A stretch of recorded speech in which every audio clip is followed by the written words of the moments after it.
를 간절히 축원합니다. 옆에 있는 분들과 함께 인사하실 때 제 옆에 앉아주셔서 정말 감사합니다 이렇게 인사해 보실까요? 네, 옆에 앉아 계신 분이 없으시면은 앞뒤로 다시 한번 인사해 보실 때 제 앞에 제 뒤에 앉아주셔서 감사합니다 또 인사해 보시겠습니다. 네, 우리는 매일 수많은 말을 하면서 살아갑니다. 여러분들 오늘 얼마나 많은 말을 하셨습니까? 말을 많이 하셨죠. 네. 아침에 일어나서 가족과 대화하고 또 교회나 또 직장이나 가정에서 또 여러 가지 말들을 또 이야기했을 겁니다. 동료와 회의도 하고 친구들과 수다도 떨고 또 성도들과 교제할 때도 우리는 무수한 말을 쏟아냅니다. 근데 우리의 말이 얼마나 큰 영향력을 행사하는지 여러분들 그 말의 영향력에 대해서 아마 잘 아실 겁니다. 작은 말 한마디가 누군가에게는 큰 상처가 될 수도 있고 또 그 말 한마디가 때로는 영혼을 살리는 귀한 말이 될 수도 있다라는 것이죠. 어떤 남편이 밤늦게 정말 지쳐서 집에 들어왔습니다. 아내는 정성껏 준비한 식사를 차려놓고 기다리고 있었습니다. 그런데 남편이 그 음식을 보자마자 이렇게 말합니다. 이것밖에 없어? 하는 소리가 들렸습니다. 물론 제 얘기는 절대로 아닙니다. 네, 오해하지 마시기 바랍니다. 네. 여러분들 이런 얘기가 여기 아내분들 많으시니까 남편이 이런 얘기를 내가 정말 열심히 사랑하는 남편을 위해서 정말 정성껏 음식을 준비했는데 들려오는 얘기가 겨우 이거야? 이것밖에 없어? 라는 말을 듣는다면 여러분들 어떻게 하시겠습니까? 속상하죠. 네. 먹지 마 하시겠죠. 아내는 하루 종일 남편을 생각하면서 애써서 그 음식을 정말 귀하게 준비했는데 그 한마디 이것밖에 없어? 겨우 이거야? 이 한마디에 큰 상처를 받고 이것이 결국 큰 싸움으로 이어지게 되는 것이죠. 만약 남편이 정말 이렇게 얘기했으면 어땠을까? 이 늦은 시간까지 날 기다리면서 정말 맛있는 음식을 준비해 주셨군요. 감사합니다. 말했다면은 어땠을까요? 다음 날에도 그 다음 날에도 반찬은 아주 달라졌을 겁니다. 훨씬 따뜻한 분위기가 됐을 거고 이 가정은 더 사랑으로 유대하고 연합하고 하나가 되었을 것입니다.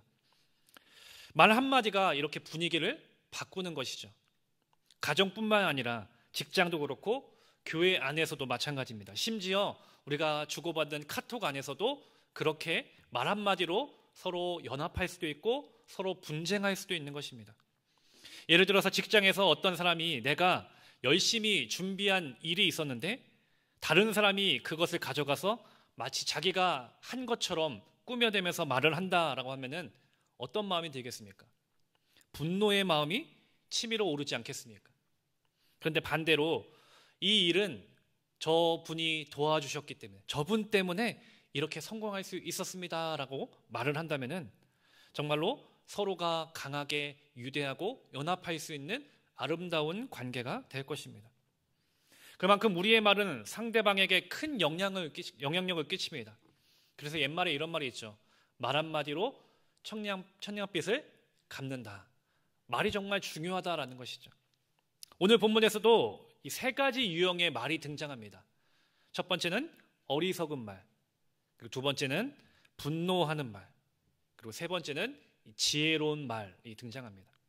이 세 가지의 말이 과연 어떤 결과를 가져왔는지 오늘 말씀을 통해서 함께 나누고 우리 역시 어떻게 이 언어의 습관, 어떤 말을 해야 하는지 복음 안에서 우리는 어떻게 우리의 말이 변화되어야 하는지를 함께 은혜 나누고자 합니다. 첫 번째 말은 이 어리석은 말입니다. 오늘 본문에 보면은 다윗은 사울에게 쫓겨서 이제 광야 생활을 하면서 도망자 신세 가운데 있었습니다. 부하들과 함께 살아가면서 이 다윗이 무엇을 했냐면은 이 목동들을 보호해 주는 일을 했습니다. 강도나 이민족의 습격이 많았기 때문에 당시 다윗과 부하들은 자신의 능력으로 힘으로 그들을 보호해 줬던 것이죠. 오늘 본문에 등장하는 나발 역시 이 다윗의 도움을 받았던 사람 중에 한 사람이었습니다.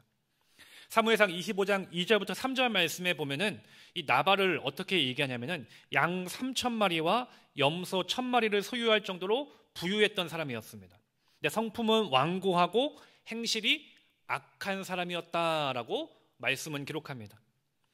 그가 어떤 사람이었는지 그의 이름을 보면은 더 정확하게 알 수 있습니다. 이 나발이라는 뜻은 어리석은 자라는 뜻을 갖고 있습니다. 이름이 그대로 그의 삶에 나타나는 것이죠. 나발이란 뜻, 어리석은 자라는 뜻처럼 그의 말 역시 어리석었다라는 것입니다. 그럼 어떤 어리석은 말을 내뱉었을까요? 어느 날 다윗이 나발에게 자신과 부하들이 그의 양떼를 지켜줬기 때문에 그에 대한 대가로 조금의 양식을 나누어 달라라고 아주 겸손하게 요청을 합니다. 어쩌면 당연한 요청입니다. 양떼를 보호해줬기 때문에 당연하게 조금의 양식을 달라라는 요청은 결코 무례한 요구가 아닙니다. 근데 나발은 이를 거부합니다. 그뿐만 아니라 사무엘상 25장 10절부터 11절 말씀에서 이렇게 조롱합니다. 나발이 다윗의 사환들에게 대답하여 이르되 다윗은 누구며 이새의 아들은 누구냐? 요즘에 각기 주인에게 억지로 떠나는 종이 많도다. 내가 어찌 내 떡과 물과 내 양털 깎는 자를 위하여 잡은 고기를 가져다가 어디서 왔는지도 알지 못하는 자들에게 주겠느냐 한지라. 나발이 뭐라고 말합니까? 다윗이 누구냐라고 말하는 것이죠. 정말로 다윗이 누군지 몰라서 이렇게 얘기했을까요? 그렇지 않습니다. 나발이 이렇게 말한 의도는 단순하게 다윗이 누군지 몰라서 말하는 것이 아니라 의도적으로 다윗을 무시하고 조롱하는 표현이었던 것입니다. 다윗은 골리앗을 무찌른 용사입니다. 그래서 온 이스라엘 백성들에게 정말 잘 알려져 있고 또 칭송받았던 사람이었습니다. 근데 그 나발이 이 다윗에게 어떻게 말하냐? 하찮은 떠돌이 신세로 취급하면서 다윗이 누구냐? 요즘 주인에게서 억지로 떠나는 종이 많도다라면서 그 다윗의 상황을 비꼬고 있다라는 것입니다. 11절에서는 또 뭐라고 말하냐? 내 떡과 물과 내 양털 깎는 자를 위해 잡은 고기를 어디서 왔는지도 모르는 자들에게 주겠느냐라고 말하면서 다윗의 요청을 완전하게 거부하고 있다라는 것이죠. 이는 다윗이 베풀었던 호의 그리고 지켜줬던 그 양떼를 지켜줬던 그 열심을 완전하게 무시하는 행위였습니다. 감사할 줄 모르는 태도였고 이는 결국 나발의 어리석은 모습으로 이어졌다라는 것입니다. 그렇다면 오늘 혹시 우리에게서도 나발과 같이 감사함을 잊어서 어리석은 말을 내뱉고 있지 않은지 나 자신에게 스스로에게 한번 질문해 보아야 할 것입니다. 오늘 여러분들 역시 감사할 상황이 많음에도 불구하고 감사하지 못하고 나발과 같이 어리석은 말을 내뱉진 않았습니까? 누군가 내게 사랑을 베풀어 줬음에도 불구하고 겨우 이 정도야? 이것밖에 안 돼? 이 정도는 누구나 할 수 있다라고 말하지 않았습니까? 힘들게 준비한 그 음식을 보면서 이것도 먹어야 돼? 불평한 적은 없습니까? 친구나 동료가 나를 위해서 정말 귀한 시간을 내어줬는데 별것도 아닌 걸 가지고 뭘 그렇게 호들갑을 떨어 라면서 감사의 표현 대신 무심한 반응을 또 보이진 않았습니까? 배우자나 가족들에게 그들이 한 배려를 별것도 아닌 것으로 오히려 그들에게 부족한 점만 지적하면서 그들에게 잘못된 것만을 지적하는 것이 오늘 나의 언어와 태도는 아니었습니까? 에베소서 5장 4절에서 이렇게 말씀합니다. 에베소서 5장 4절 말씀 우리 한 목소리 함께 읽겠습니다. 누추함과 어리석은 말이나 희롱의 말이 마땅하지 아니하니 오히려 감사하는 말을 하라. 아멘. 무슨 말입니까? 입술에 감사가 사라지면 자연스럽게 우리 안에서 나오는 말이 어떤 말입니까? 어리석은 말이 된다라는 것입니다. 지금 내가 어리석은 말, 잘못된 말을 하고 있다면 내 안에 무엇이 사라진 것입니까? 감사가 사라져 있다는 것이죠. 자, 그렇다면 예수님은 어떠셨습니까? 예수님은 언제나 감사와 격려의 말을 하셨습니다. 작은 헌신과 믿음도 결코 헛것으로 보지 않으시고 아주 소중하게 여기시며 칭찬하셨다는 것입니다. 마가복음 14장 6절부터 9절 말씀에서 마리아가 값비싼 향유를 예수님께 부어드렸을 때 사람들은 그것을 낭비라고 말합니다. 하지만 예수님은 그간에게 좋은 일을 하였다라고 말하시면서 칭찬하셨습니다. 또한 그녀의 행동이 복음이 전파되는 곳마다 기억될 것이다 라고 말씀하시면서 그 작은 헌신을 아주 귀하게 여겨주셨다라는 겁니다. 이처럼 예수님의 말은 감사가 있고 격려가 있다는 것입니다. 듣는 사람들을 세우는 말이었다는 것이죠. 오늘 우리 역시 마찬가지입니다. 우리가 나발처럼 감사가 없는 어리석은 말을 내뱉지 않으려면 예수님처럼 감사하는 말을 실천해야 합니다. 물론 이것이 쉽지는 않을 것입니다. 그렇다면 우리 말이 어떻게 예수님처럼 변화될 수 있을까요? 어떻게 해야 감사의 말이 나올 수 있을까요? 그 해답은 거창한 변화가 아닙니다. 아주 작은 것에서 시작하는 것이죠. 작은 변화에서 그 실천에서 시작하는 것입니다. 고맙습니다. 그 한마디. 수고하셨습니다. 그 짧은 말. 덕분에 힘이 됩니다. 라는 이 따뜻한 말 한마디가 쌓이고 또 쌓일 때 우리의 말은 자연스럽게 변화될 줄 믿습니다. 그리고 그 말이 바뀌면 관계가 바뀌고 그 관계가 변화되면 그 공동체가 건강해진다는 사실을 여러분들 기억하시기를 바랍니다. 내 작은 말 한마디, 그 말이 변화되었을 때 관계가 변화되고 그 관계를 통해서 공동체가 변화된다는 것입니다. 이런 작은 감사의 말이 쌓였을 때 우리의 태도를 변화시키시고 결국 예수님의 마음을 닮아가는 첫 걸음이 이 말을 통해서 이루어지게 된다는 사실을 여러분들 기억하시기를 바랍니다. 예수님은 작은 헌신도 소중히 여기셨습니다. 믿음의 작은 표현에도 기뻐하시며 응답해 주셨습니다. 우리 역시 그 감사를 표현하는 습관을 통해서 우리의 마음을 바꾸고 나아가 관계를 바꾸는 공동체를 변화시킬 수 있는 우리의 작은 말 한마디가 되기를 간절히 소망합니다. 그러므로 오늘 하루 우리 입술에서 나오는 말을 점검하기를 바랍니다. 감사를 표현하는 말이었는지 아니면 불평과 무시하는 말, 나발과 같은 어리석은 말이었는지 예수님처럼 작은 일에도 감사하는 그 습관을 실천하는 우리가 되기 원합니다. 그 작은 말 한마디로 우리 가정이 변화되고 우리 교회가 변화되고 우리를 통해서 수많은 영혼들이 변화될 줄 믿습니다. 그래서 여러분들 이것은 숙제입니다. 오늘부터 저부터 이 작은 감사를 함께 실천하며 나아가기를 간절히 소망합니다. 그래서 여러분들 지금 옆에 있는 분들에게 이렇게 한번 표현해 보시기 바랍니다. 정말 감사합니다. 네, 그리고 덕분에 힘이 됩니다. 네, 이것이 이제 지금 옆에 있는 분이지만 집에 가서는 여러분들 옆에 있는 분들에게 또 자녀들에게도 그렇게 표현하시기 바랍니다. 당신 덕분에 힘이 된다고. 당신 덕분에 정말 든든하다고. 우리 자녀들에게도 정말 잘했다고. 저부터도 그렇게 해야 될 것 같습니다. 그렇게 감사가 입에 익숙해질 때 우리의 말은 어리석은 말이 아니라 생명을 살리는 말로 변화될 것입니다.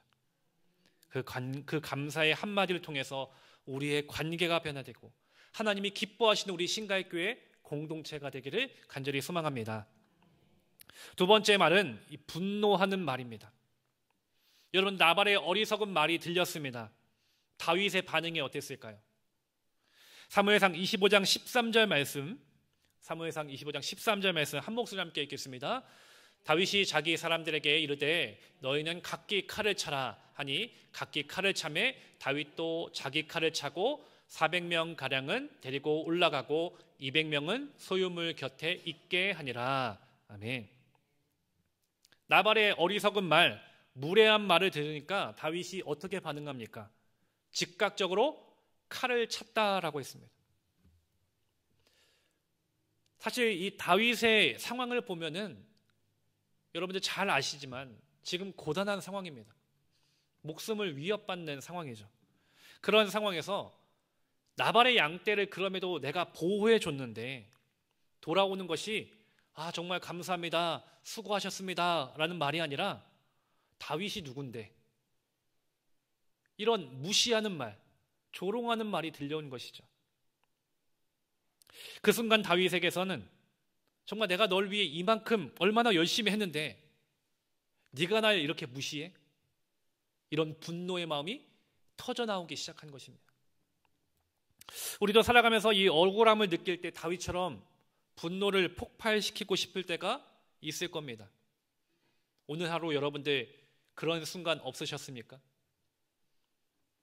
잘 참았는데 어떤 한순간으로 인해서 화가 일어나고 분노가 일어나고 소리를 지르게 되는, 누군가 나의 헌신을 당연하게 여기거나 나의 노력과 수고를 무시할 때 여러분들 어떤 마음이 드십니까? 정말 내가 열심히 했는데, 열심히 청소도 하고 꽃꽂이도 열심히 하고 여러 가지 내가 교회에서 봉사를 열심히 했는데 들려오는 얘기가 이게 뭐야? 이거밖에 안 돼? 이런 말이 들려온다면 그 마음이 어떻겠습니까? 얼마나 마음에 분노가 일어나겠습니까? 저라도 당연히 더 이상 못 참아. 네가 뭔데 날 무시해? 라는 반응을 쏟아낼 것입니다. 어쩌면 이것이 인간의 본능적인 감정입니다.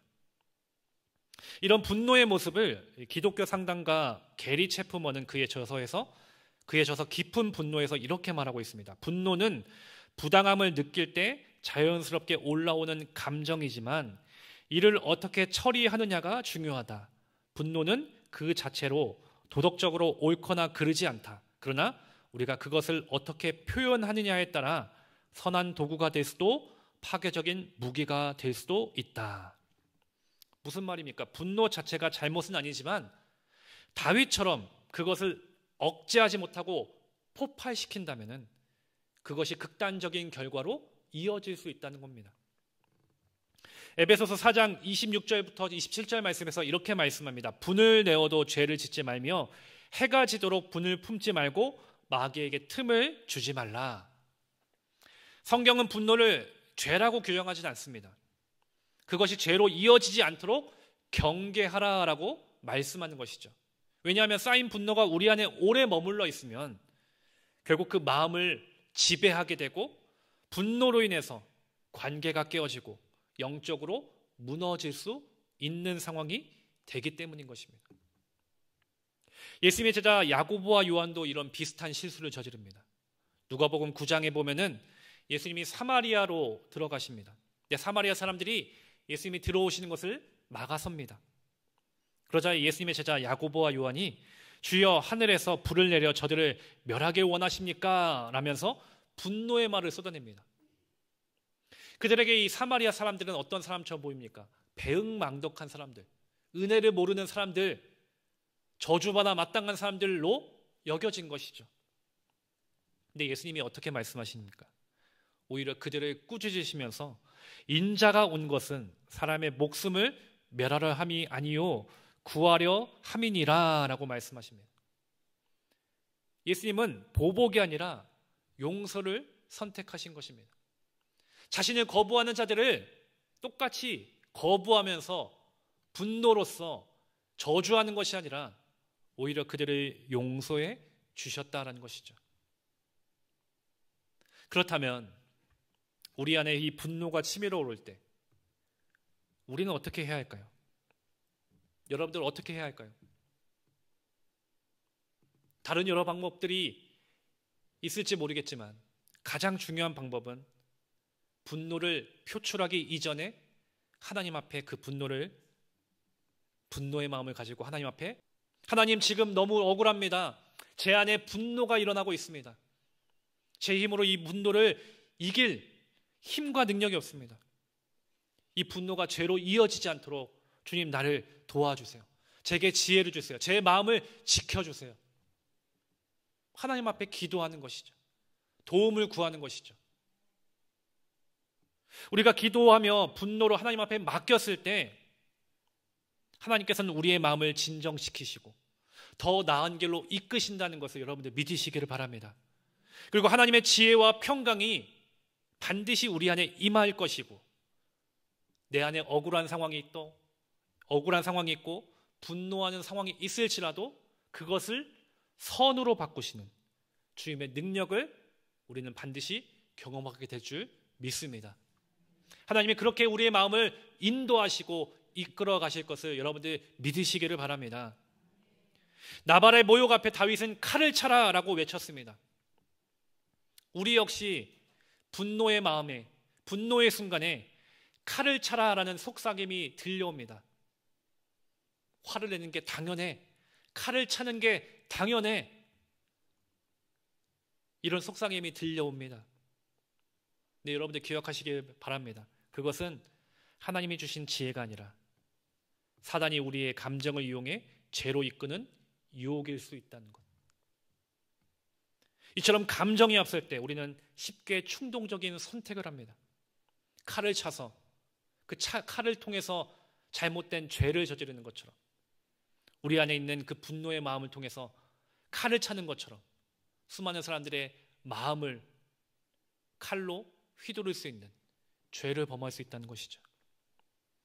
그 순간 사단의 분노를 부추겨서 그 실수와 죄로 이끌어 가려고 한다는 것입니다. 우리는 그런 유혹에 휩쓸리지 않고 넘어지지 않기 위해 하나님 앞에 뜻을 구해야 합니다. 하나님 앞에 도움을 구해야 합니다. 이 분노의 마음에 넘어지지 않게 해달라고, 이길 수 있는 힘을 달라고, 그리고 지혜를 달라고 여러분들 그렇게 간구하고 기도하시기를 바랍니다. 예수님은 십자가 위에서 보복이 아니라 용서를 선택하셨습니다. 수많은 사람들이 조롱했습니다. 하지만 예수님은 아버지 저들을 사하여 주옵소서라고 기도하셨습니다. 예수님의 말씀은 순간의 감정에 따라서 휩쓸렸던 것이 아니라 하나님의 뜻을 이루며 하나님의 원하시는 뜻이 무엇인지를 분별하여서 그 뜻대로 선택했다는 것입니다. 우리도 분노의 순간마다 이렇게 생각해야 합니다. 예수님이시라면 어떻게 하셨을까? 우리는 이것을 기억하고 먼저 내 안에 분노의 마음을 말로써, 행동으로써 터뜨리기 이전에 예수님이라면 과연 어떻게 하셨을까? 하나님, 저 어떻게 해야 할까요? 그렇게 하나님 앞에 기도하고 뜻을 구할 수 있는 우리 모두가 되기를 간절히 소망합니다. 사랑하는 신가익교회 성도 여러분, 혹시 가정에서 혹은 직장에서 그리고 이 교회 안에서 여러분들 때론 억울한 상황을 겪고 계십니까?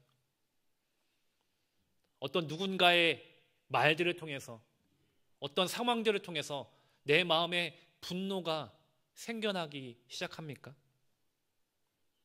그럴 때 다윗처럼 칼을 차라 라는 이 감정적인 반응이 아니라 먼저 하나님 앞에 무릎 꿇고 기도하시기 바랍니다.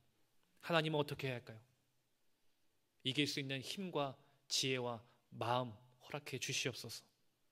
그렇게 기도했을 때 하나님, 우리의 마음을 지켜주시고 우리의 마음 가운데 분노가 기쁨과 감사함과 선한 일로 바꿔주시는 그 용서의 하나님, 사랑의 하나님이심을 여러분들 기억하시기를 간절히 소망합니다. 마지막 말은 지혜로운 말입니다. 나발의 어리석은 말이 있었고 다윗은 그 말에 분노를 폭발했습니다. 이제 아주 끔찍한 일이 일어나기 직전의 상황입니다. 이런 상황에 나발의 아내 아비가일이 등장합니다. 그녀는 지체 없이 다윗에게 이제 식량을 보내고 지혜로운 말로 이 상황을 변화시킵니다. 다윗에게 가서 이 죄를 나에게 돌리시고 부디 피를 흘리지 마옵소서. 이것은 하나님께서 당신을 막으신 일입니다 라고 간구합니다. 여러분들, 이 아비가일의 말이 왜 지혜로운 말이었을까? 이 아비가일의 말은 단순하게 감정적으로 화해를 중재한 것이 아니라 하나님의 뜻을 다윗에게 깨닫게 하는 영적인 권면이었기 때문입니다. 여러분들 다윗이 누군지 잘 아실 것입니다. 하나님께 기름 부음 받은 자, 장차 이스라엘의 왕이 될 사람입니다. 그런데 이 분노의 마음에 휩싸여서 무고한 백성들, 무고한 사람들을 죽이게 된다면은 이는 하나님의 부르심에 그리고 그 정체성에 어긋나는 죄를 짓는 일입니다. 아비가일은 바로 이 점을 지적합니다. 다윗이 하나님의 뜻을 따르도록 권면하는 것이죠. 26절에 보니까 하나님께서 당신을 막아 피 흘리지 않게 하셨다라고 했습니다. 아비가일은 단순하게 감정 조절이 아니라 하나님의 관점에서 하나님의 뜻이 무엇인지, 다윗이 왜 기름 부음 받았고 왜 하나님께 쓰임 받아야 하는지를 분명하게 깨닫게 해줬다는 것입니다. 이것이 바로 지혜로운 말이라는 것이죠. 이 켄 산데라는 작가가 있습니다. 이분이 피스메이커라는 저서에서 이렇게 말합니다. 중보의 언어는 감정만 다스리는 것이 아니라 하나님의 관점과 섭리를 제시해 영적 회복으로 이끈다라고 했습니다. 이 중보의 언어는 단순하게 그 감정만을 다스리는 게 아니라 하나님의 관점과 섭리를 제시해서 영적인 회복을 이끄는 말, 이것이 바로 중보의 언어다라는 것이죠. 실제로 아비가일의 지혜로운 말 때문에 다윗이 그 분노로 인해서 죄를 범하지 않았습니다. 자신의 정체성을 깨달았습니다. 한마디로 그 말 한마디로 정신을 차린 것이죠. 분노로서 온 정신이 뺏겼는데 그 말을 들으니까 정신을 차리고 내가 이러면 안 되지. 내가 죄를 지으면 안 되지. 깨닫게 되었다는 겁니다. 그래서 아비가일의 중재의 감사를 표하며 이렇게 말합니다. 33절 말씀, 본문 33절 말씀 우리 한 목소리 함께 읽겠습니다. 또 내 지혜를 칭찬할지며 또 내게 복이 있을지로다. 오늘 내가 피를 흘릴 것과 친히 복수한 것을 내가 막았느니라. 아멘. 그녀의 말 한마디로 피를 흘리는 죄를 범하지 않은 것입니다. 복수하는 것을 막아선 것이죠. 그 지혜로운 말 한마디 덕분에. 이처럼 지혜로운 말, 이것은 단순하게 갈등을 해결하는 데서 그치는 것이 아니라 상대방이 하나님의 관점을 깨닫고 더 나아가 하나님께서 원하시고 이끄시는 길이 무엇인지를 분별할 수 있도록 돕는 강력한 도구가 바로 이 지혜로운 말이라는 것입니다. 하나님의 뜻을 분별하고 그 말씀에 순종할 수 있도록 이끌어주는 말, 그래서 하나님의 뜻을 나타낼 수 있도록 돕는 말, 그것이 바로 지혜로운 말이라는 것입니다. 이런 지혜로운 말, 하나님의 뜻을 이루는 강력한 도구임을 분명하게 드러내셨던 분이 계십니다. 바로 예수 그리스도. 예수님은 십자가를 통해서 우리에게 완전하게 지혜로운 모습이 무엇인지를 보여주십니다. 빌립보서 2장 8절에서 사람의 모양으로 나타나사 자기를 낮추시고 죽기까지 복종하셨으니 곧 십자가에 죽으심이라. 예수님은 십자가에서 우리 죄를 대신 지심으로 하나님의 뜻에 온전히 순종하셨고 이를 통해서 하나님과 단절되었던 우리를 연결시켜 주셨습니다. 화목하게 해주셨습니다. 회복시켜 주셨다는 겁니다. 더 나아가 예수님의 그 희생으로 말미암아 죄사함의 길을 열어주셨고 우리가 영원한 죽음에서 영원한 생명으로 구원받도록 은혜 허락해 주셨다라는 것이죠. 아비가일이 한 사람의 분노를 잠재우는 중재자가 되었다면 예수님은 온 인류가, 우리 모두가 하나님과 화목하게 하도록 중재하신 완전한 중보자가 되어주셨다라는 겁니다. 아비가일이 지혜로운 말로 다윗의 충동적인 결정을 막아서 하나님의 뜻을 다시 깨닫게 했듯이 예수님께서는 십자가로 우리의 죄를 대신 지심으로 영원한 심판에서 건져주신 참된 구원의 길을 열어주셨다라는 겁니다. 그렇다면 우리 그 은혜로 구원받은 우리는 어떤 역할을 해야겠습니까? 우리는 어떻게 살아가야 될까요? 우리도 아비가일과 같이 중보자의 역할을 감당할 수 있어야 합니다. 우리가 살아가는 가정, 직장, 또 교회 공동체에서 다윗처럼 분노에 휩싸이거나 나발처럼 어리석은 말을 내뱉을 때가 많이 있을 것입니다. 하지만 그때 우리는 감정적으로 칼을 차라 반응하는 것이 아니라 예수님의 지혜와 사랑으로 화해를 이루는 말을 할 수 있어야 합니다. 그래서 우리는 교회 안팎에서 예수 그리스도의 복음을 전하며 중보자의 역할을 감당해야 하는 것이죠. 교회 안에서 우리 어떻게 해야 합니까? 상처 주는 말이 아니라 격려하는 말, 위로의 말을 해야 합니다. 권사님, 집사님, 권사님 덕분이야. 집사님 덕분이야. 옆에 있는 분들과 인사하실 때 당신 덕분입니다 라고 해보실까요? 당신 덕분입니다. 당신 덕분입니다.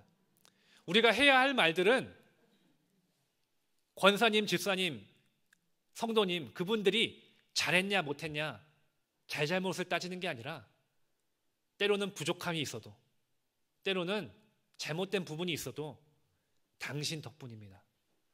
당신 덕분에 우리 교회가 이렇게 아름답습니다. 여러분들 우리가 그런 사랑의 말들, 지혜로운 말을 쏟아내야 되지 않겠습니까? 교회 밖에서는 우리 어떤 말을 해야 합니까? 믿지 않는 자들 향해서 기도하며 그들이 하나님을 만날 수 있도록 중보자의 역할을 해야 합니다. 오늘도 우리 사명전도대로 모였습니다. 우리가 그 중보자의 역할을 감당하는 것이죠.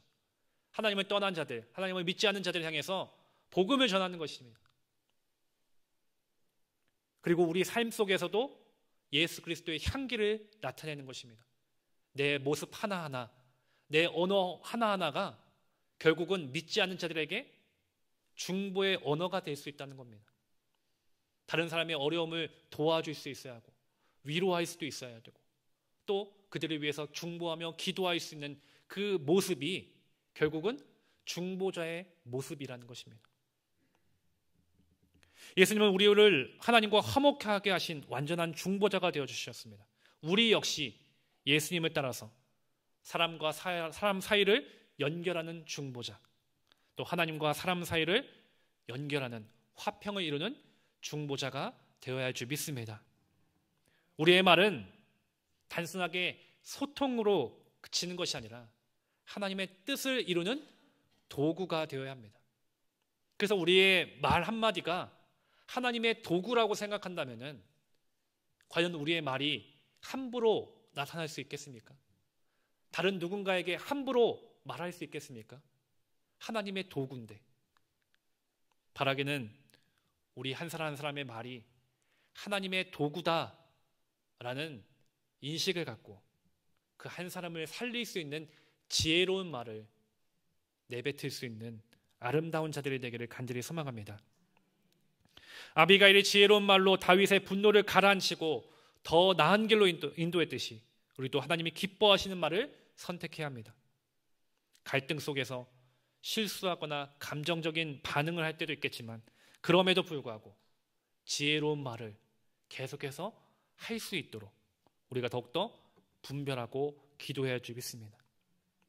오늘 말씀을 이제 정리하겠습니다. 오늘 말씀을 통해서 우리는 나발의 어리석은 말, 다윗의 분노하는 말, 그리고 아비가일의 이 지혜로운 말에 대해서 함께 말씀 나눴습니다. 나발의 이 어리석은 말이 감사가 없어질 때 얼마나 그 말이 어리석을 수 있는지를 알 수 있었습니다. 다윗의 말은 분노를 조절하지 못했을 때 얼마나 그 말이 위험한지를 또한 알았습니다. 그리고 이 아비가일의 말은 하나님의 뜻을 따르는 지혜로운 말이 사람을 살리고 상황을 변화시킬 수 있다는 사실을 또한 알았습니다. 매일매일 우리의 말 한마디가 누군가를 세울 수도 있고 또 누군가를 무너뜨릴 수도 있습니다. 그러므로 우리의 마음이 예수님으로 채워져서 누군가를 무너뜨리고 죽이는 말이 아니라 생명을 살리고 영혼을 깨우는 지혜로운 말로 가득 차게 되기를 간절히 소망합니다. 그러므로 오늘 지금 이 시간부터 저부터도 그렇게 결단합니다. 말 한마디 하기 전에 하나님 앞에 묻겠습니다. 그리고 감사와 격려의 말을 선택하겠습니다. 저부터도 그렇게 결단하겠습니다. 여러분들도 그렇게 결단하시길 바랍니다.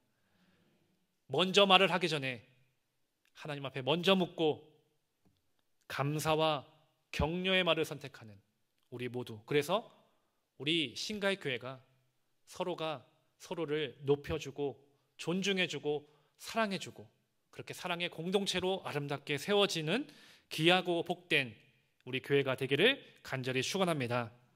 기도하시겠습니다. 감사헌금 합류의 목사 박보현 사모 드렸습니다. 11종금 유경혜 권사님 드리셨습니다. 사랑과 은혜가 풍성하신 하나님 아버지, 오늘 우리의 말이 얼마나 중요한지를 다시금 깨닫게 하심을 감사드립니다. 나발처럼 어리석은 말을 내뱉지 않도록, 또 다윗처럼 분노의 말을 하지 않도록, 그리고 아빌가일처럼 지혜로운 말을 선택할 수 있도록 성령께서 우리의 입술을 주장하여 주옵소서.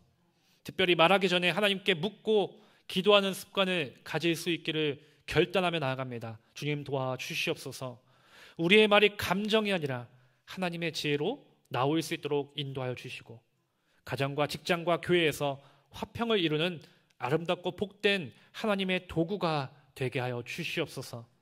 우리의 작은 말 한마디가 누군가를 살리고 또 하나님의 사랑을 전하는 통로가 되기를 원합니다.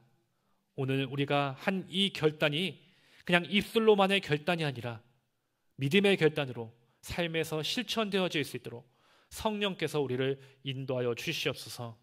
주님 앞에 드린 귀한 손길이 있습니다. 감사헌금과 11조 헌금 주님 앞에 드렸습니다. 주님 기뻐 받아주시고 언제나 주님 앞에 믿음으로 영광 돌리며 주님의 귀한 복을 누릴 수 있는 아름다운 삶이 될 수 있도록 인도하여 주시옵소서. 감사합니다. 예수님의 이름으로 기도드립니다.